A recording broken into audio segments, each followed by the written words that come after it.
This podcast is sponsored by Great White Hot Sauce. It's a small batch, handmade hot sauce, made specially for you. So if you like hot sauce, you'll love Great White Hot Sauce. It's the hot sauce that bites back. Find it at www.trygreatwhite.com. Did you know the playing time for Stairway to Heaven is longer than it took Plant and Page to write it? They actually needed one more song for the album. So there you go. Stairway to Heaven is a filler song. Imagine that. Well, if you didn't know, now you know. And on this episode, we're going to talk about a little bit of this, a little bit of that, and a whole lot of music. Led Zeppelin reference. Enjoy.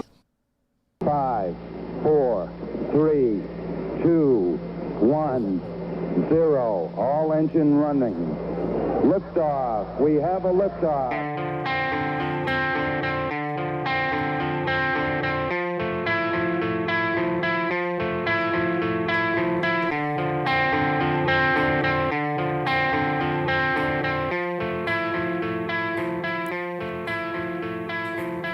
The KOFB studio presents Milk Crates and Turntables, a music discussion podcast hosted by Scott McLean with his co-host Jack Calabrese. Now, let's talk music. Enjoy the show. Thank you, Amanda, for that wonderful introduction as usual. Welcome to the podcast. As usual, I'm not going to say the name because you know what it is because you're either watching it, listening to it, or doing both. We're streaming live right now over Facebook and YouTube. And if you want to get in touch with the show, it's very simple. milkcratesandturntables@gmail.com. milkcratesandturntables@gmail.com. If you're watching on YouTube and you like it, hit that subscribe button and hit that little bell next to it, and you'll get an alert whenever we go live, which is at least once a week. So there you go. So without further ado, I'm going to bring on my co-host, the Italian guy that thinks he's part of Peaky Blinders tonight because he's wearing the hat with the razor blade in it, I'm pretty sure. The man with the red right hand, Mr. Jack Calabrese. Hey, it's not a fashion statement. It's getting cold up here. Okay. It's getting cold up here, but we don't mind enduring the cold because we don't have to live in Florida. You don't choose to live in Florida. So no, I do not choose to live in Florida. Nice place to visit, but yeah. You don't know what you're missing. Flip-flops in February. Anyways, are you ready to do a good show? Absolutely. What? I'm ready to. I said no, flip-flops and socks. In February. That's right. In February. Can you say that again? February. February? February. Come on. What is it? Is it February? What is it with that R? I don't get it. February. I went to the. It's like law enforcement. It's like I went to the library in February. Yeah. It's like, you know, us Bostonians. Evidently, you're polished. It's like we say law enforcement. We put R's where they're not supposed to be, and we take the R's away where they're supposed to be. But anyways, I want to move on, and you interrupted me. I'm going to say it again. Are you ready to do a good show? I'm ready to do a good show. All right. Scott, the IT guy, he already typed in, mixtape number 178. Yeah. So what? And he likes hot sauce. Yeah. Okay. We'll see what you get for Christmas. All right. So listen, I listen to a lot of podcasts, and I check out other music podcasts because they're not competition. I always say, if somebody's doing a podcast, I give them 100% credit for putting themselves out there and taking the time and effort and money it takes to put up a podcast, and the dedication, as Jack is dedicated to this. He gives me 1 hour a week. So I was listening to one today, and it's two friends talking about I guess the title of the episode was 80s music or something. What's the name of the podcast? I'm not sure. I listen to a lot of them. I kind of, if they don't catch me in the first 30, 40 seconds, I listen to intros. I'm more interested in that and what they say at the beginning. And these guys kind of caught me for about, 4 minutes. But I noticed this. Two friends talking about music. And neither one of them called the other one an idiot. Too bad. So That's a more polite podcast than this one. So. Well, you know how you can avoid that. Stop being an idiot. Well, we'll see about that. Who's the only person to be inducted into the Rock and Roll Hall of Fame and the Inventors Hall of Fame? The Rock and Roll Hall of Fame. Yeah. And the Inventors Hall of Fame. Yeah. All right, I'm going to guess. Are you ready? Yeah. I'm going to guess. I could go either way. Les Paul.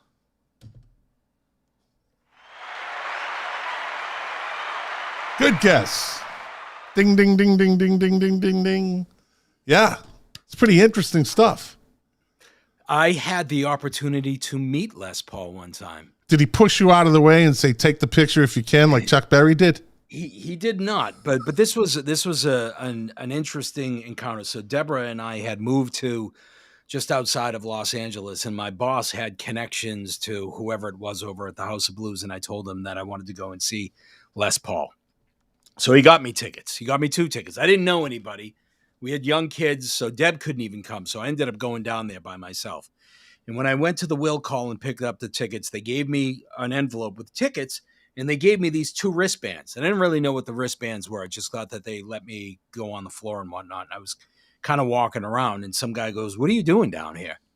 And I was like, "What are you talking about?" He was like, "Well, you have the wristband for the foundation room, which is the private VIP area." Yeah. So I went up, sat at the bar, grabbed a beer, and looked to my left, and there was Jeff Skunk Baxter of Steely Dan and the Doobie Brothers. Behind me was Steven Stills. Around the corner was Dave Edmonds. Steve Vai was on the other end of the bar. I looked to my right, Slash. Wow. Brian Setzer. They were all there to pay homage to Les Paul. They all played Les Paul guitars, I'm sure. So I'm sure they all have them. So Les Paul goes out and he does a set with the Les Paul trio. And then one by one, each of these guitar players come out and do a song with Les Paul. Wow. Steve Vai, Slash, Joe Walsh, Steven Stills. So I hung out there thereafter, and there were a bunch of people that had Les Paul guitars that were hoping to get their guitars signed by Les Paul. And I hung out with them and whatnot. I was, being the Winthrop guy that I am, guess who was the first person to speak to Les Paul? You. Yeah. So I chatted with him for a little bit, and he signed my ticket stub, and he gave me one of his guitar picks. And his guitar pick on one side says, "What's my name?" And on the other side, it says, "It's on the top of your guitar." Ah. Very gracious man. As I was leaving, I ran into Steve Vai and asked him for a guitar pick, and he was a prick. Complete asshole. Yeah. Yeah.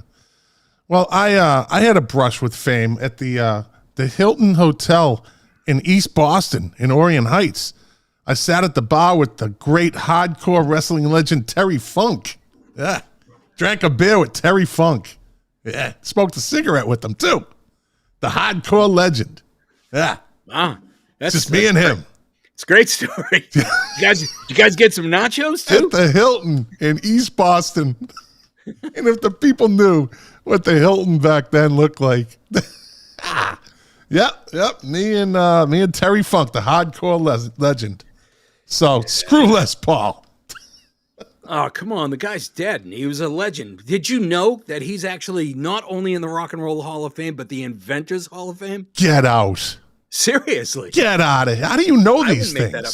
You know, I almost didn't say Les Paul. I almost said Leo Fender, but Les Paul seemed more obvious. Yeah, how do you know these things, man? Wow. By the way, you know who else, if he's not in the Inventors Hall of Fame, but should be? Eddie Van Halen. Yeah, I agree. Did you know that he had a studio named 5150? Yeah, that's what he named the album after. Uh-huh. Yeah. It was built in his backyard. It actually had a roof that would elevate up to 18 feet. Yeah. Wow, that's fantastic stuff. Well, you should know. You're the one that told me about his studio, 5150. 5150. You're wicked smart sometimes. Wicked. Yeah. I What don't about think Tom Schultz? Huh? Although I don't think Tom Schultz is in the Rock and Roll Hall of Fame. Boston is not in the Rock and Roll Hall of Fame. Does Boston belong in the Rock and Roll Hall of Fame, Scott? No. They were a great band for their time, and some of the songs have stood the test of time, but longevity kills them. They only have 2 albums, and the first one was very hard to top. No. They have more albums than 2. Well, all right, there's 2 that are popular. Boston and then Boston 2. After that, they weren't really nothing happened with them. Nothing. But Tom Schultz is absolutely a genius. You know, MIT graduate. He invented the Rockman and, you know, speaker systems and sound and all that stuff. That first album, he essentially recorded that entire thing in his basement and then got Brad Delp to sing vocals. Yep. Yeah. You know, so I mean, Prince did the same thing, except he sang the vocals too. So what? Big deal. Big deal.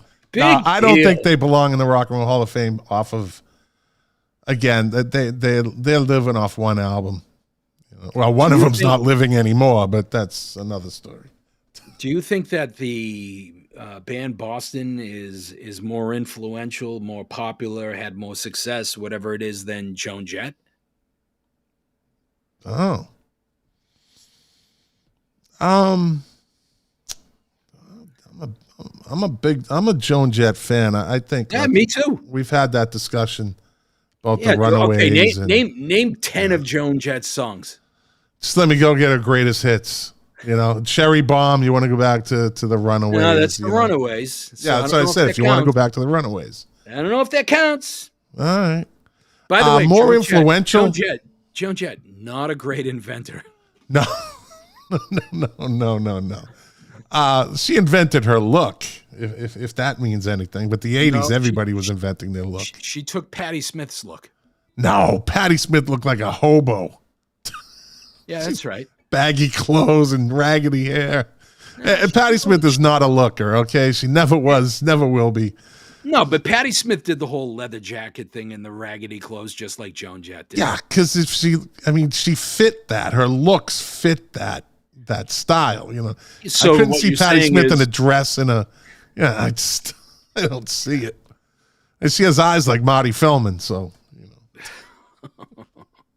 But she's very talented. I love her. I'm only kidding. Yeah, Patti Smith. If you're listening to the podcast, I'm only kidding. Okay, I'm only kidding. It's a face made for radio. But, anyways. Oof, like your man Joe Jackson, another one. I've already said that. A face made for radio. Talent out the ass, but a face made for radio. Joe Jackson, not in the Inventors Hall of Fame. Not in the Rock and Roll. Not in the and will never be in the Rock and Roll Hall of Fame. I don't think so. Not in the Male Modeling Hall of Fame. Not in the Leading Man Hall of Fame. No. But I love Joe Jackson. Yeah, he's your favorite, isn't he? Is he one? He's one of my favorites. I love Joe Jackson. Yeah, I was surprised. You know, we reconnected after a while because, like I always say, life gets in the way. And we were, as usual, music always pops up. And you mentioned that to me a long time ago. Oh, Joe Jackson's like one of my favorite artists. And it's funny how you don't I didn't connect that. I didn't connect you with being like a big Joe Jackson fan. But hey, listen, I'm not dogging you. That Joe Jackson is. He's an intellectual, has explored many genres of music. He's been around for a long time, still out there touring. Yeah, he's not playing, you know, Radio City Music Hall, but he's still doing it and he's still packing places in. They're just smaller places. Yeah. He was quite the asshole on stage in his younger days to the crowd. Like he had that British punk attitude where he would challenge the crowd. He had no problem with that. No problem with that. So what do you want to talk about tonight? A little bit of everything. Since we're on the subject of, you know, where do they stand? Where does, in your book, does Courtney Love get a bad rap because she was Kurt Cobain's girlfriend and became successful? Or do you think she's talented and she's where she's supposed to be? Let me say for the record that I like some of Courtney Love's music. I like some of Hole's music. The fact that Billy Corgan or Kurt Cobain helped write some of the songs is irrelevant to me. There are plenty of people out there that have either hired writers to do their songs or have just outright stolen songs that have attained far more critical acclaim or popular acclaim or whatnot. I think it's somewhat unfortunate that she is so closely tied to Kurt that she's never going to escape that. But I think to a certain degree, she's an artist in her own right. How do you like that? Yeah, I agree. I'm a Courtney Love fan. She's a rock star. I think you're a bigger Courtney Love fan than I am, but I like her. I think she's a rock star. She was in her younger days. I mean, she had that whole rebellious thing going. And does she belong in the Rock and Roll Hall of Fame? No. She's not a good inventor, I heard, either. Not a good inventor. No. There are some people out there that absolutely still wholeheartedly believe that she had some involvement in Kurt Cobain's death. Yeah. Conspiracy theories in rock. There's a million People of like them. to grab stuff. They like to grab onto stuff. Jim Morrison's still alive somewhere. Yeah. But I think she's where she should be. I think she's talented. Malibu is probably one of my favorite songs. If I had a list of top 25, Malibu is in there. That's a fantastic song. And I think the rap with Billy Corgan is she took the writing credit and said she wrote the songs. That was the beef with him. Here's the unfortunate thing. If she had said, yeah, Billy Corgan, he helped me out and he wrote a few songs. At the end of the day, who gives a shit? Just, have a little consideration. Have a little humility. Billy Corgan, big wrestling fan, by the way. Big wrestling fan. I heard he used to hang up at the Orient Heights with wrestlers. At the Hilton, yeah. But I never caught him to have a beer with him like I did with the hardcore legend, Terry Funk. Ooh. From the Double Cross Ranch, I might add. Ooh, I can hear, wait a minute. I can hear our podcast audience in unison going, who? Yeah. Look him up. Him and his brother Dory Funk were one of the greatest wrestling tag teams ever. But let's get back to music. Since we're on the subject, we just mentioned Kurt Cobain. Yeah, I kind of, I listen to things. Now that we have the podcast, I kind of listen to things a little differently. Like I try to sift through things. And you know how I recently compared the Police and Cream, and it was I thought it was a pretty good comparison. The same type of drummer, same attitude between the drummer and the lead singer. What? Yeah, it's the same. And then the lead singer, they break up early in their careers. I'm not comparing the groups. I'm comparing their stories. I'm not comparing their music. I'm comparing their stories. The drummer started the band. Ginger Baker started Cream. Stuart Copeland started the Police. Lead singer, Jack Bruce, one of the lead singers, but the main lead singer, he didn't get along with Ginger Baker. They didn't like each other. Ginger Baker didn't want him on there. Same thing with the Police. Stuart Copeland and Sting ended up having real heat with each other. And they broke up relatively early before they could really see what they had. So there's some story, and you can choose to believe it or not, is that Eric Clapton was the one that broke up Cream.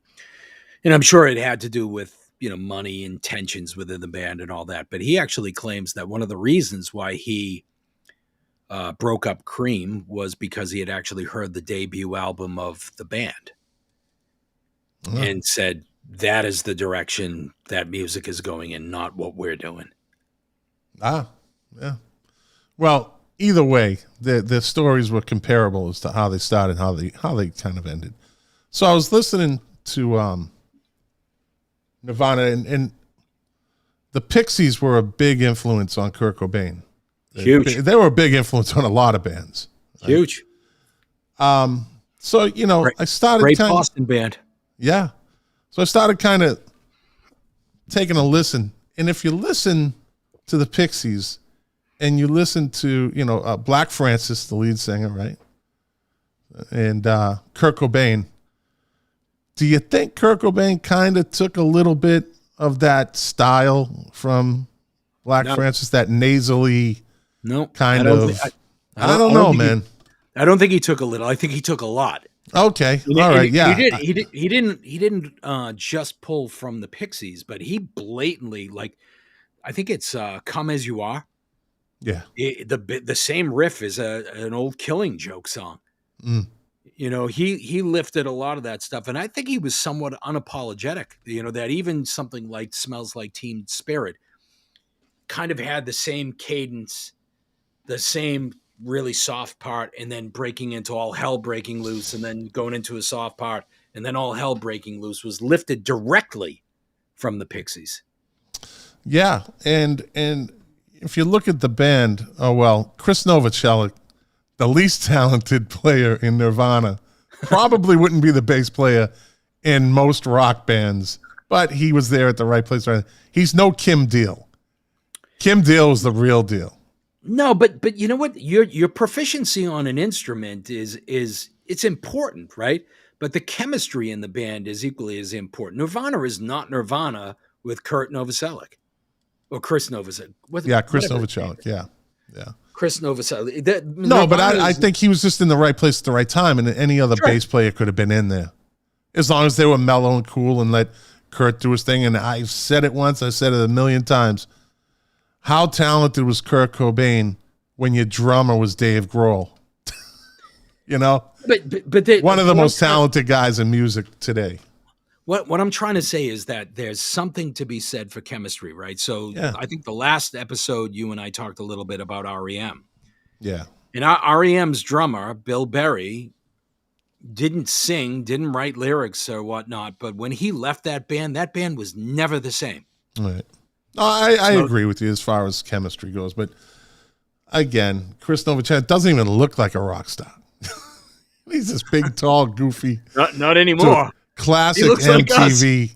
Like he looks like us now. Yeah. Classic MTV Video Awards, I think, moment. Nirvana plays.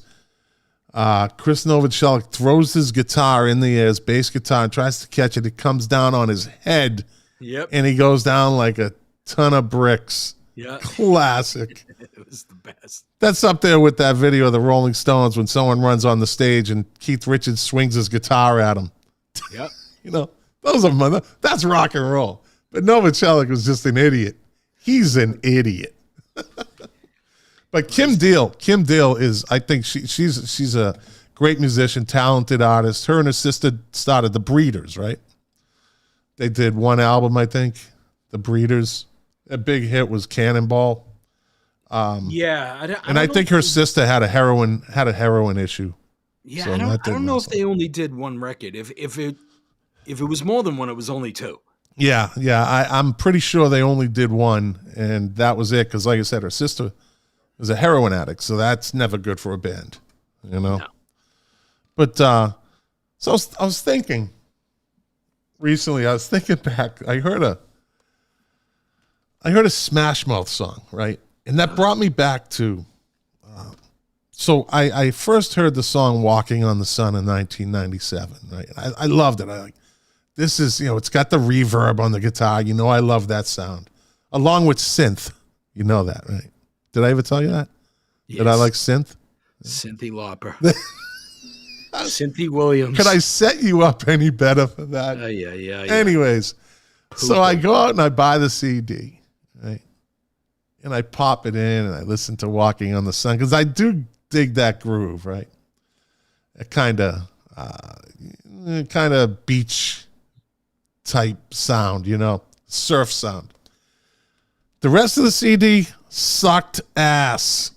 Yeah, I'm like, what the hell? It's all ska, right? They were originally a ska band, and it wasn't even good ska. It was horrible. I'm like, how do you have 11 songs that are all ska, and then you have this song, right? It's like, how did you do that? Like, why did you go way out on a limb and play, which they ended up staying with that type of sound. Also, No Doubt was originally a ska band.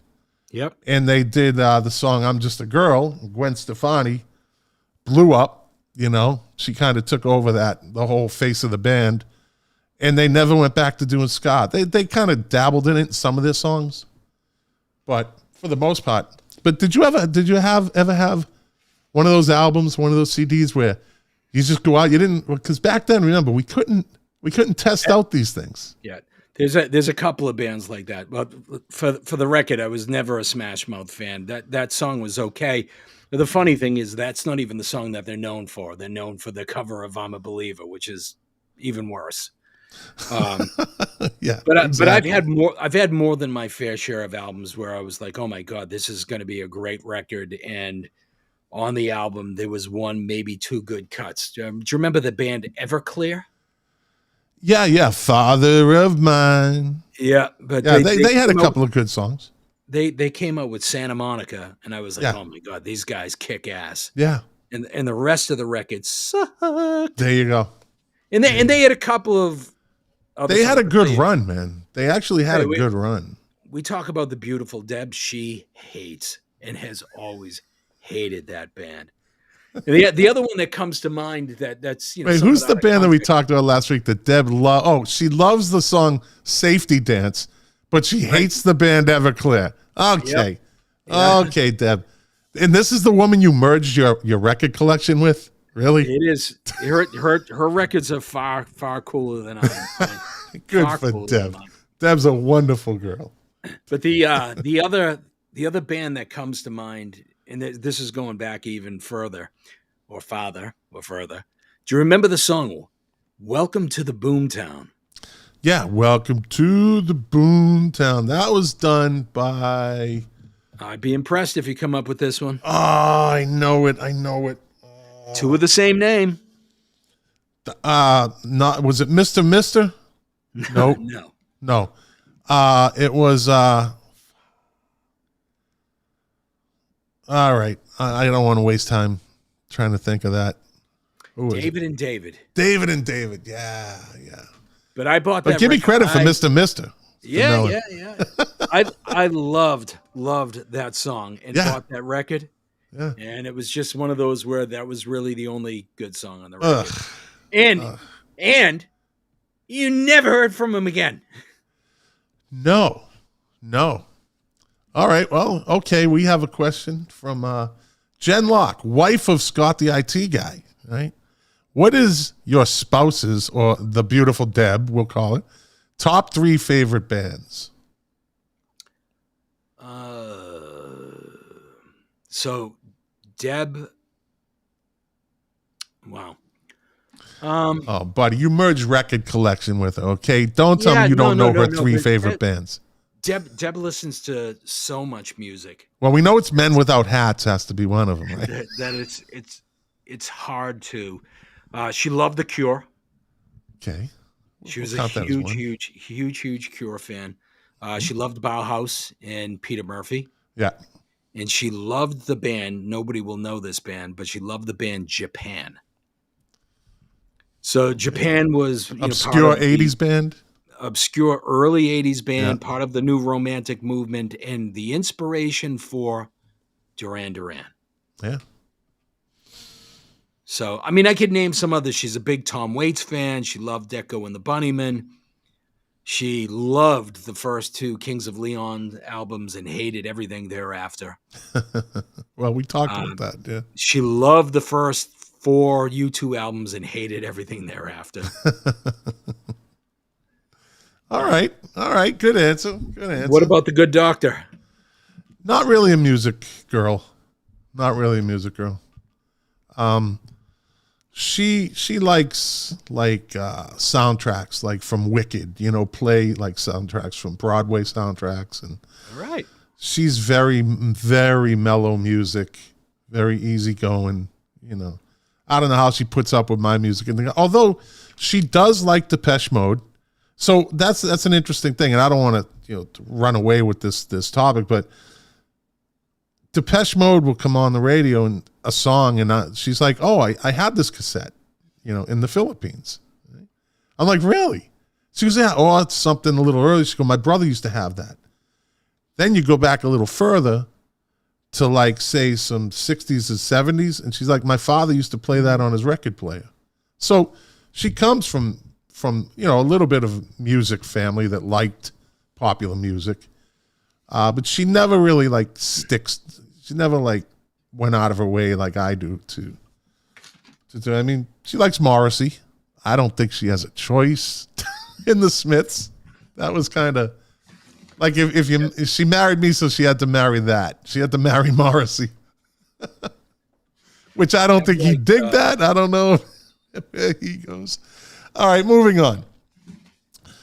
And so let's transition into this with what we just talked about. Is there too much music today? Now, when we were growing up, we were exposed to like a handful of bands or a couple of handfuls of bands, right? Because we had magazines, we had the top 40 on the radio, and then as we got older, the radio stations on FM started. And we were exposed to what they wanted us to be exposed to. But there was always music out there. But today, do you think kids today just are oversaturated with their access to music? Is it too much music? There's a lot out there. It's almost too accessible. In the past, you had bigger entities that would kind of push music out or direct it in such a way. So, good, bad, or indifferent, look, when there wasn't as much access, we all got to know Patti Smith and, the Cars or other bands that were only played on Saturday Night Live or Don Kirshner's rock concert. And MTV was far more popular when it was more of a limited format and it, focused on one genre of music. Music is so accessible these days. It's so disposable these days that, it's almost like TV. How many great shows are out there? Not many right? today. Like, everybody that you talk to, oh, did you watch this? I binge watched this. How the hell can you watch all of it? It's all over the place. It's on, 200, 300 different channels, plus all the streaming services and the movies and all that stuff. It's hard to keep up with. So there's no focus. And that's the problem. I think there's less of that. I mean, focus. Netflix is like, I look at Netflix.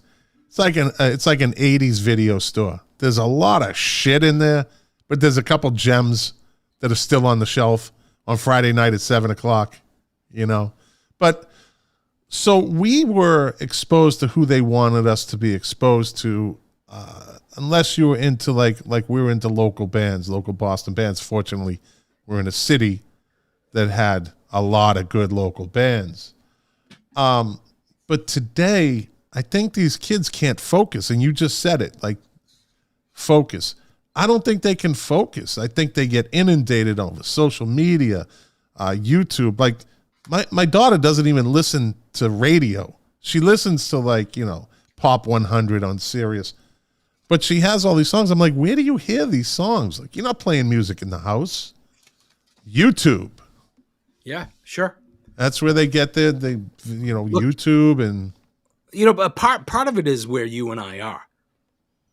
We're old school, right? So we don't access music the way that that kids today kind of access music. And one thing that was clearly evident of that, a couple of weeks ago, I went to what used to be the Boston Pavilion, and then it was the Fleet Pavilion, and then the Bank of America Pavilion, and I don't even know what it's called anymore, but I went to a show there. So this was not a huge place, but, probably, 6,000 seats or whatnot. And I went with a friend because he had an extra ticket to go see Glass Animals. Oh, you told me this. Yeah. Yeah, I didn't really know. Yeah. It was completely sold out. Yeah. Completely sold out. So people have to be accessing that music somewhere. I didn't really know them. And I was able to, the nice thing is before the show, I got to familiarize myself with the music a little bit by just jumping on Spotify. Yeah. So I didn't have to pay out any extra money other than the $9.99 or $14.99 subscription price that I pay on a monthly basis. Yeah. a lot of kids, well, a lot of gamers, they have their own music, like their own mixtapes. Tony Hawk was like one of the originators of putting out skateboard like mixtapes, you know, and I guess now he's coming out with an album of skateboard songs. And I think they're all kind of throwback songs because those kids liked all that retro music and they like the punk. They like that speedy music, you know, gets them going. But I don't know. I think there's just so much access to it, like Scott, the IT guy, said. How do you zero in on one band for an extended period of time? You know, you have to make an effort. And you know, it's funny that Scott says that.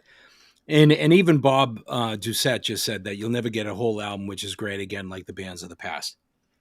So because you and I do this, you know, occasionally I try to push myself to learn new bands or to get into them. So, you know, just to kind of expand my horizons a little bit, I definitely have an interest in it. It also gives us something to talk about in this forum. So a couple of days ago, I actually got on Spotify. And this is one of the nice things about this is that you could really dive deep into somebody's catalog without having to lay out a ton of money or to wait to hear a bunch of stuff on the radio. So I picked the band. Are you familiar with My Morning Jacket? No. So band from the late 80s, pretty popular and whatnot. And they definitely have a couple of songs that are kick-ass, unbelievable. The live version of Gideon is just makes the hair on my arms stand straight up. But I spent a good part of the day while I was actually working on a presentation listening to My Morning Jacket. And I immersed myself in that band. And I listened to album after album.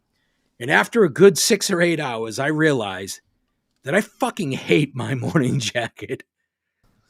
They're a terrible band. You know, you said that you start digging around, and I always go in these rabbit holes. Like I find a song that catches my ear, and then Amazon is good for like suggestions, right? And that brings me down that music rabbit hole. This like kind of current music. So I have a playlist. Tell me if you've heard of any of these people, right? All right. Let's see. Darius and Wayne Snow, Jude Schumer, S.G. Lewis, The Knox, SZA, Kaliukas, Yaki, Rich Homie Quan, Skylar Spence, Disciples and Isler, Moon Boots, Felon, Elderbrook and Rudimental, Sophie Tucker, Cash Cash, the Chainsmokers. The Chainsmokers actually had they won a Grammy some years back, but I won't buy their albums. And a lot of these artists today, they just put out singles, like singles, and then that's where they make their bank off a single. Then they just put out another single. Some of them don't put out complete albums, or if there is an album, it might be 5 songs. No, the old conventions of how things used to be is largely gone. You know, bands don't put out albums because they don't have to put out albums anymore. Yeah. You know, if they put out a couple of singles here and there, and they can go out on tour, that's where they make their money.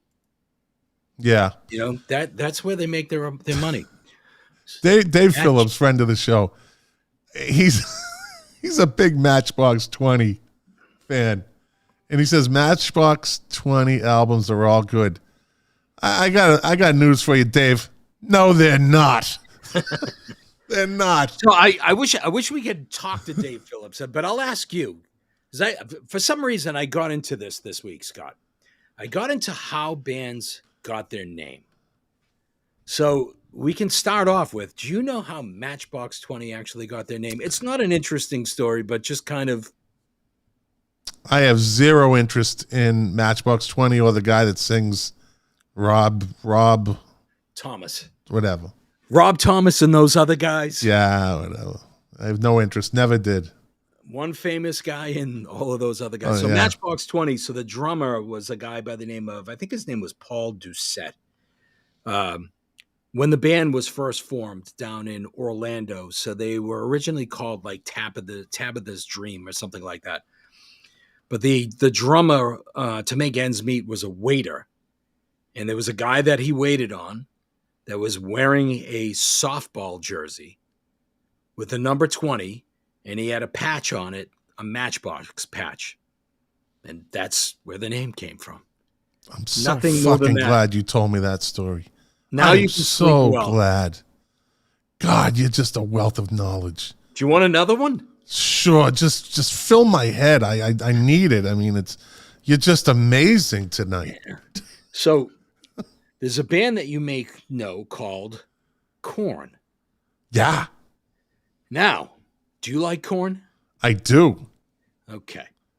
Now, Korn, they were just searching for band names. Yep. And for whatever reason, they thought calling a band Korn would be hilarious. So Jonathan Davis? Yep. Jonathan Davis contacted their manager and said, we're going to call the band Korn. And the manager, whose name was Larry, said, you can't call a fucking band Korn. And he was like, no, it's going to be cool. Like, so instead of C-O-R-N, we're going to spell it with a K. Like a child would. And we're going to reverse the R. Like so a child would.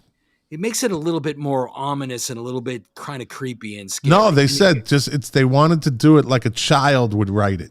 Yeah. And that's why they reversed the R and spelled it with a K. Hold on. There's more to the story. Oh, but wait, there's more. But there's more. I just said that. We'll send you two. Okay. You're an idiot. Dude, that's my line. Oh. You fucking kidding me? You're stealing my tagline? In any event, so the manager, Larry, goes, you can't call the fucking band Korn. He was like, listen, you got your choice. We're either going to call the band Korn or we're going to call it Larry. Well, I'm glad they stuck with Korn. He was like, you make the choice, and he hung up on him. So the logo that everybody knows, Jonathan Davis tried to come up with a logo, and he actually, he's a righty, writes righty. He took a crayon and he wrote Korn with his left hand. He probably intentionally reversed the R. Yeah, like he said, he wanted to do it like a child would write it. But he did it with his left hand, and he did it once. And that's where their logo came from. They made stickers of that logo, and they plastered it up and down California. And they swear that's how they got their record deal. I wouldn't doubt it. But listen, I saw them before this pandemic thing. So what? That was 2020. I think I saw them in 2019 with my buddy Dave Rios. Every time Korn comes to town, we've seen them, I guess, five times now. Every time they go to West Palm, and we just saw them recently with Stained, and every time we go to see them. But they had I think it was the 20th anniversary of their debut album, and they played it from start to finish, and we saw it at the Jackie Gleason Theater, which is, and like, it's a little smaller than the Orpheum in Boston, but we were right there. We got the special passes to be right there on the floor, and they played the album start to finish, and they're just phenomenal band. They are just so consistent. They're so consistent. I got to see them once at Woodstock '99. Yeah. Great. But, do you want another one? Yeah, sure. Bring it on. The band The Ramones. How many people in that band are actually named Ramone? None. Absolutely none. So the band The Ramones came up with their name. There's actually a Beatles connection. So back in the day, in the early days of the Beatles, back in the early days when they were even like the Silver Beatles, when they used to check into hotel rooms or into hotels, they would go under pseudonyms, fake names. A lot of them do that, yeah. And Paul McCartney used to always get a room under the name of Paul Ramone. So Dee Dee decided that he was going to call himself Dee Dee Ramones, and they thought it would be funny if they called them all themselves the Ramones. And that's where the Ramones came from. It's a great concept. I give them credit for that. That's a great concept. Like they're all brothers. They fought like brothers. That's for sure. Oh, that band hated each other. Yeah, no doubt. So, okay, let me see. We're kind of 45 minutes. So let's do our version tonight of Todd's Trivia Time. So, friend of the show, Todd Zockman, he sends in. He's an avid listener. He's a big fan, and he sends in like I started last week with name this band, and it's a bunch of hints given out. Oh, wait a minute. Dave Phillips just messaged in. Here we go. Matchbox 20 has sold over 40 million records. Have you ever seen them live? I haven't. I didn't buy one of those 40 million records, and I wouldn't buy a ticket to see them. You're not going to win me over on this one, Dave Phillips.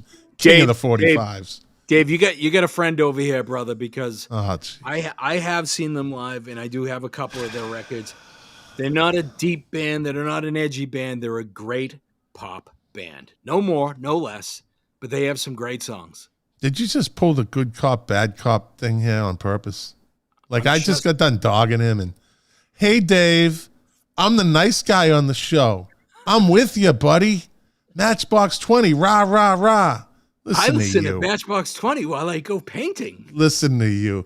Speaking of painting, is that a picture of a painting of Tom York behind you? It is. See how good and he wore that hat in the video for what is it? Something flower. Lotus flower. Lotus flower. Yeah. Yeah. He wore that derby type hat. So, yeah. There you go. See, Dave Phillips just broke the whole rhythm of the show. Okay, here we go. Name this band, and then you throw one back at me. So, this band made the cover of Rolling Stone twice.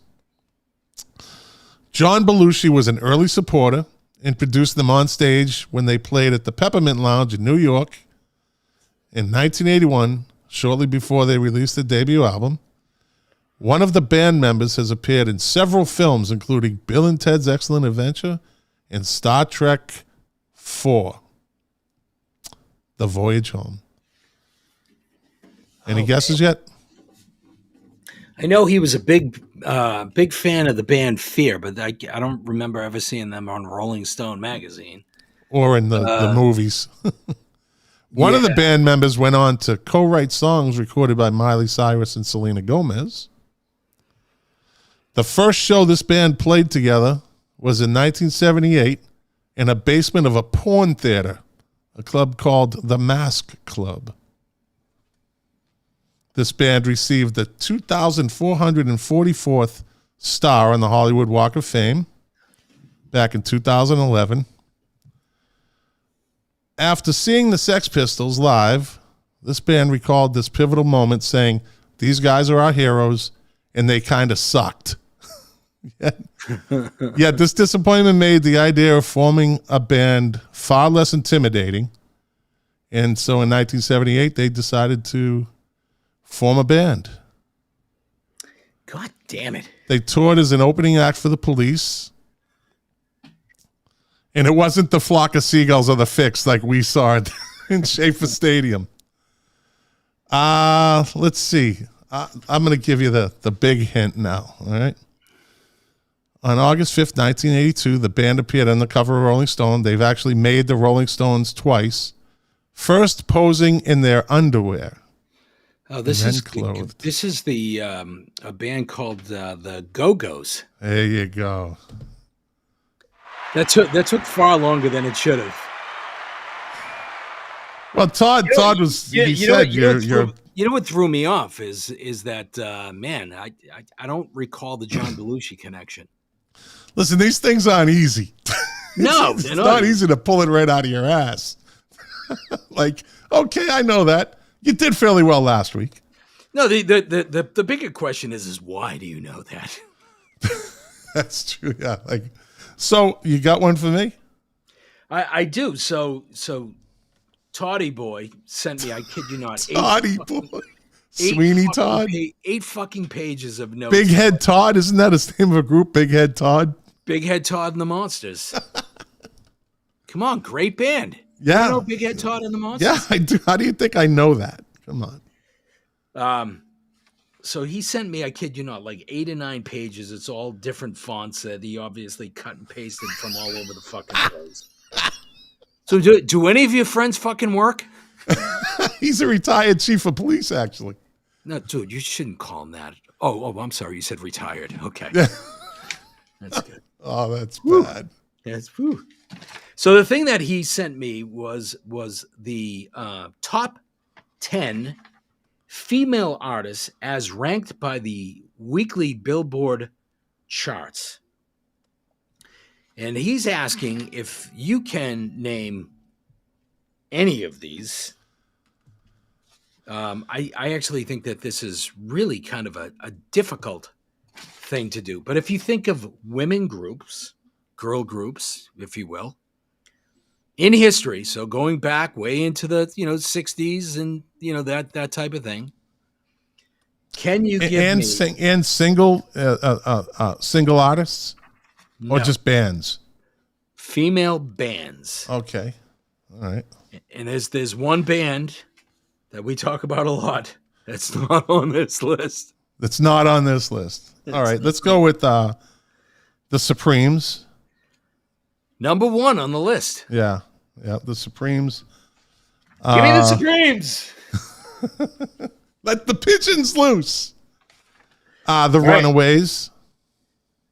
All right, Joan Jett and the Blackhearts. No, that's not an all-female group. Okay, all right. All right, going back to the 60s, all-female band. Like the Chantels? No, I think you just made that one up. There's No, the Chantels are a real band. You don't know everything, Jack. I'm just kidding you. You don't know everything. I know a lot.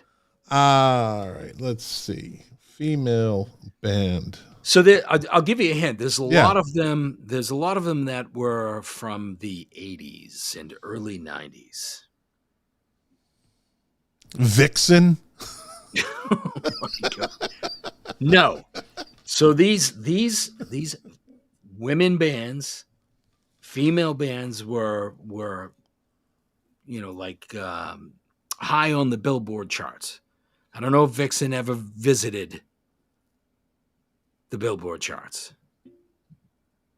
No, I don't think they did. In the hair metal. All right. So just to give you some sense, it says this ranking is based on actual performance of the weekly Billboard Hot 100 chart through the tally dated July 22nd, 2017. Artists are ranked based on an inverse point system with the song's weeks at number 1 on the weekly Hot 100 chart, earning the greatest value in weeks at number 100, earning the least. Each act's collected titles that charted over the course of their career were This isn't going to help me. Stop. This isn't helping me. All right. You freaking Casey Kasem thing is creeping me the hell out. Okay. This not helping me. Let me focus here. The Bangles. The Bangles are on the list. They are number 5. Bananarama. Bananarama is not on the list, Scott. What? No. Jeez. Hey, it's a cruel summer, brother. It's my favorite. That's one of my favorite greatest hits albums. Let's see. I'm not gonna, like I said, I don't want to waste time going. So all right, so I'll start throwing out some of the songs. Jump, Automatic, Fire, and I'm So Excited. I'm so excited. I just can't hide it. I'm not gonna let you go, and I think you got it. You got it. Who is it though? Who is it? Who is it, Scott? Scott, who is it? I'm so excited. Is the Pointer Sisters? The Pointer Sisters. The Pointer Sisters. Yes. Bravo. Yes. I'm not gonna rack my brain over this. Todd's trivia time question. Give me another hint. And I'll give you one more hint. This band was a 3-piece. I think it was a 4-piece at once. 2 names in the band name.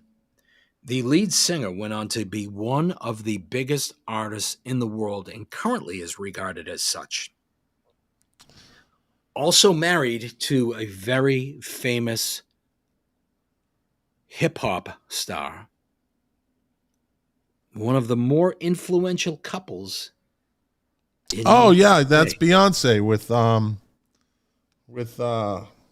whatever her group is. Wilson Phillips. Are they on there?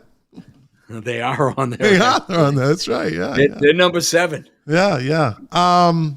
What about En Vogue? Is En Vogue on there? En Vogue is on here. There you but go. Wait, you still didn't get the Beyonce one. I know. I know the name of that. Who doesn't? Like, I just can't think of it right now, and I'm not gonna. All right, good job. Yeah. Good luck on Jeopardy. You're gonna do great. What's the so what is it? What's Beyonce's band? What was it? Destiny's Kelly. Destiny's Child. Destiny's Child. Yeah, Kelly Rowland also came out of that band. She was fairly successful. Correct. Yeah, that is correct. So I did fairly well considering. Yeah, you did. You really sucked at that. That's okay. All right, screw you. All right. Well, we're coming up on an hour, so let's get into today's This Day in Music. Da-da-da. This Day in Music. Yeah. Let's see. Da-da. Why isn't it coming? All right. You know what? Jesus, what the hell do I have on my list there? So let's go over here. Give me 2 seconds because it didn't. Yeah, I know. Hey, all right. Do you know how This Day in Music. K.K. Downing, English guitarist and songwriter, and one of the founding members of the British heavy metal band Judas Priest, officially left Judas Priest in 2011. All right, wait a minute. That was All right, that's a birthday. God damn it. I get all my shit This is going pretty well. Yeah, like the show began. Okay, here we go. All right, I'm here now. And on this day in 1957, the Crickets started a 3-week run. Buddy Holly and the Crickets started a 3-week run on the UK singles charts with That'll Be the Day. It was also the number 3 hit in the US. On this day in 1964, 31-year-old Salvatore Philip Bono married 18-year-old Cheryl Sarkeesian LaPierre. For a time, they performed together as Caesar and Cleo. I asked you that question some episodes ago. Before changing their act to Sonny and Cher. That union lasted 12 years. On this day in 1973, Gladys Knight and the Pips started a 2-week run at number 1 on the U.S. singles charts with Midnight Train. There you go. It was the group's 18th top 40 hit. And first number 1 run, it won Record of the Year in 1974. On this day in 1975, after releasing a single and the album Born to Run, Bruce Springsteen had the rare honor of simultaneous covers on both Time and Newsweek magazine in the U.S. I have both of them. On this day in 1980, Mark Chapman bought a 5-shot 38 special for $169. A little over 6 weeks later, he would use the gun to kill John Lennon outside his New York apartment. Asshole. On this day in 1988, U2's film Rattle and Hum received its worldwide premiere in the group's hometown of Dublin. You like Rattle and Hum or no? I think that they missed the mark on it. I think there are some good points in it, but I was hoping that it would have been more of a documentary. The premise behind that whole movie was to give you a front row glimpse of the band, and it's not that interesting. Is that what you think? Yeah. That's what who cares what you think? Did you not just fucking ask me? Moving on. Did you not just moving on? God damn. On this day. Did you like Rattle and Hum? I'm moving on. I did like Rattle and Hum. Moving on. Yeah. Hey, listen, this day Oh in my music. God, it's almost like watching The Song Remains the Same. On this day in we're getting there. On this day in 2003, Scott Weiland, singer for the Stone Temple Pilots, was arrested on his birthday in Hollywood, California, after being involved in a traffic collision. Blah, blah, blah. So what's new? Hey. Do you know how Stone Temple Pilots got their name? Moving on. Yeah, but you don't want to know? Yeah, the STP, it was the STP symbol, and they made it up, didn't they? Well, originally they were called Mighty Joe Young. And they were just about to record their debut album, and they found out that Mighty Joe Young was a band name that was occupied elsewhere. So they, to your point and to your credit, they loved the STP logo. So they tried to form a name that would be associated with that. One of the names that they came up with was Stinky Toilet Paper. The other name that they came up with, and this is true, was Shirley Temple's. The P word. The P word. Yeah. Pussycat. Before settling on Stone Temple Pilots. But they literally came up with Stone Temple Pilots to fit the acronym. Is that what you think? That's what I know, man. Who cares what you think? Moving on. You suck. 2000, on this day in 2006. I'm leaving. On this day in 2006, he just left.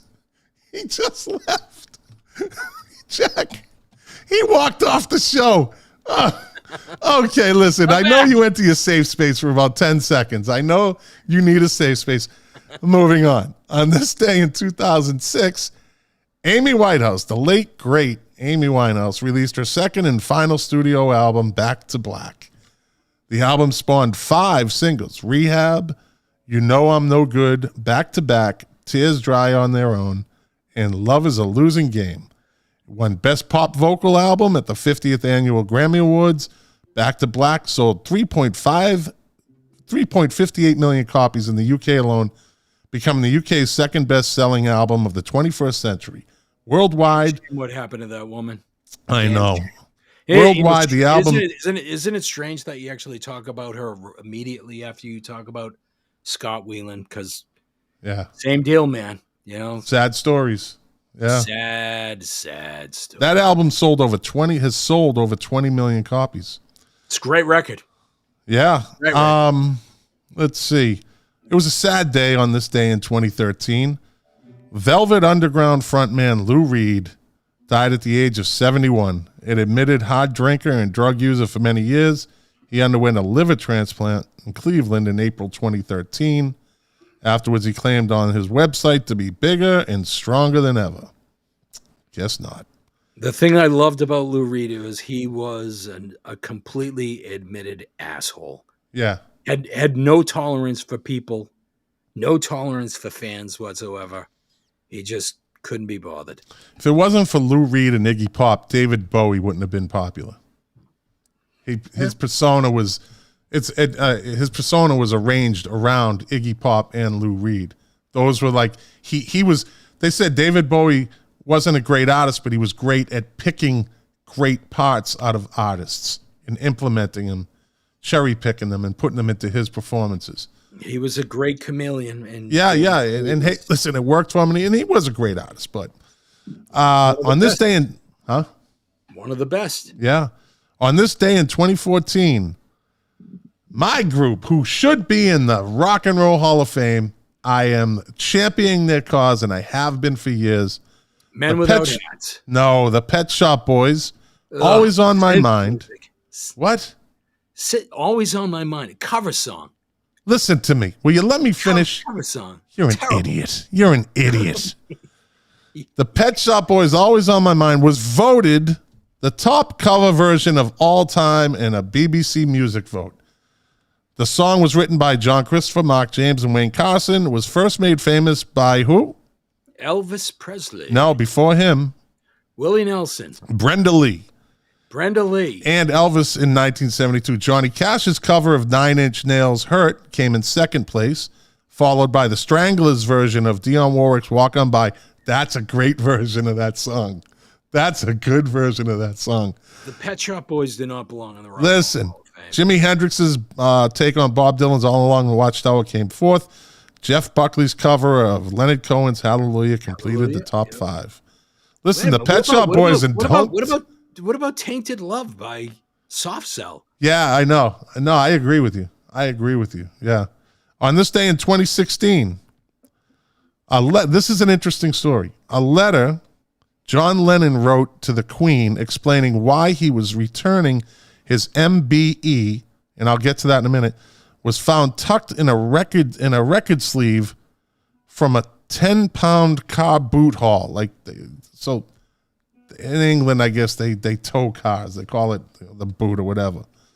The anonymous owner took the document to a valuation day at the Beatles Story in Liverpool. It must be the Beatles store in Liverpool, and discovered it was worth £60,000, which is like, I don't know, $120,000. Lennon had returned the MBE in protest at Britain's involvement in the Civil War. Not really. So let me give this context. Many musicians have received high honors from the royal family in England. Many have received an honorary title of CBE, Commander of the British Empire. A few yet have been knighted. Among those who received the CBE honor include Bono, Sting, Brian May, Roger Daltrey, Tom Jones, and Eric Clapton. Those who have been knighted include Robert Plant, blah, blah, blah.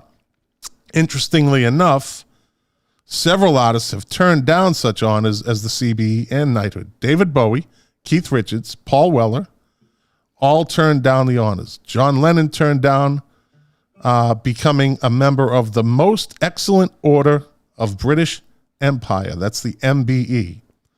And actually sent back the honor after he had been sent the MBE. He returned the award with a letter to the Queen. The letter read partially, Your Majesty, I am returning this in protest against Britain's involvement in the Nigeria Biafra thing, against our support of America in Vietnam, and against cold turkey slipping down the charts. With love, John Lennon of Bag. Bagism was a movement started by John and Yoko. When Bowie turned down knighthood, he explained, I would never have any intention of accepting anything like that. I seriously don't know what it's for. It's not what I spent my life's work for. So that's it for this day in music. Let's get to birthdays. KK Downing from, as I just said, from Judas Priest. Peter Dodd, the guitarist for the Thompson Twins. All right. Simon Le Bon, lead singer of Duran Duran. Scott Weiland, his birthday today. He would have been 48 years old. Wait, he was 48 when he died, I think. And last on the list, Zach Calabrese, born on this day in 1994. There you go. He's a guitar player, right? He's a musician, right? He is a very good musician. He is far better than anybody in his family, especially the man you're speaking to now. Yeah, well, good genes. Deb did him well. Anyways, no comeback. I guess you agree. Although he does look just like you. But anyways, listen, man, I know we had a little hectic schedule set up coming into this, but it worked out. Another hour of Jack's time spent. Another hour.